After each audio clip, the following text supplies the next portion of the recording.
একাদশে ২ পরিবর্তন, ফিরলেন মাহমুদুল্লাহ। চ্যাম্পিয়ন্স ট্রফিতে ভারতের বিপক্ষে হারে শুরু করার পর এবার বাংলাদেশ একাদশে এসেছে ২টি পরিবর্তন। নিউজিল্যান্ডের বিপক্ষে গত ম্যাচে একাদশে ছিলেন না মাহমুদুল্লাহ রিয়াদ। মাহমুদুল্লাহ একাদশে ফিরেছেন, তাকে জায়গা করে দিতে বাদ পড়েছেন সৌম্য সরকার।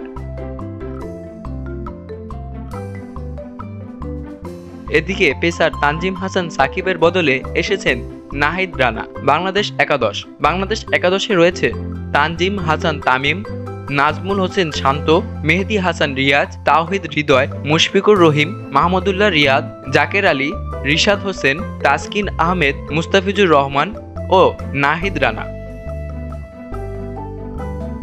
নিউজিল্যান্ডের একাদশে রয়েছে David Conway, Will Young, Kane Williamson, Tom Latham, Rachin Ravindra, Glenn Phillips, Michael Bracewell, Mitchell Santner, Matt Henry, Will O'Rourke, Kyle Jamieson. অন্যদিকে এবারের ঢাকা প্রিমিয়ার লিগের দলবদলে সবচেয়ে ক্ষতিগ্রস্ত আবাহনীও আজ দলবদলের শেষ দিনে দলে টেনেছে এক ঝাঁক ক্রিকেটার। নাজমুল হোসেন শান্ত, মোসাদ্দেক হোসেন সৈকত ও বাঁহাতি স্পিনার রাকিবুল হাসান ছাড়া সে অর্থে কোনো নামী ও প্রতিষ্ঠিত পারফর্মার আবাহনীতে নেই। নাঈম শেখ, এনামুল হক বিজয়, মাহমুদুল হাসান জয়, জাকের আলী অনিক, সাইফুদ্দিন, তাসকিন সহ আগেরবারের প্রথম একাদশের অন্তত ৮ জন নিয়মিত ক্রিকেটার এবার আবাহনী ছেড়েছেন। শেষ দিন দল ছাড়ার তালিকাটা আরও বড় হলো। আবাহনীর মায়া কাটিয়ে লিজেন্ডস অব রূপগঞ্জে যোগ দিলেন বাঁহাতি অলরাউন্ডার আফিফ হোসেন।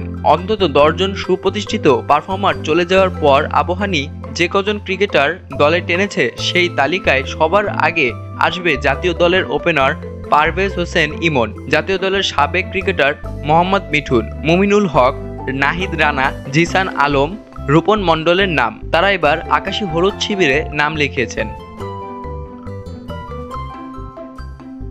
এছাড়া শরীফুল কোমল, শামসুল ইসলাম অনিক, মেহেদী হাসান, মাহফুজুর রহমান রাব্বি, এস এম মেহরুব হাসান, এনামুল হক ও নাইমুর রহমান নয়নও এবার গত লিগের চ্যাম্পিয়ন দলে। অপরদিকে প্রথম ম্যাচে ভারতের কাছে হার। আজ নিউজিল্যান্ডের বিপক্ষে জিততে না পারলে কার্যত চ্যাম্পিয়ন্স ট্রফি থেকে বিদায় হয়ে যাবে বাংলাদেশ। রয়্যাল পিন্ডিতে বাঁচা মরার এই লড়াইয়ে টস হেরেছে বাংলাদেশ। টস জিতে টাইগারদের ব্যাটিংয়ে পাঠিয়েছে কিউ অধিনায়ক মিশেল স্যান্টনর। টুর্নামেন্টের প্রথম ম্যাচে ভারতের কাছে ৬ উইকেটে হারে বাংলাদেশ। টাইগাররা আছে পয়েন্ট তালিকায় ৩ নম্বরে। বাংলাদেশের পরের অবস্থানে পাকিস্তান। শেষ ৪-এ নাম লেখাতে হলে গ্রুপে সেরা ২-এ থাকতে হবে।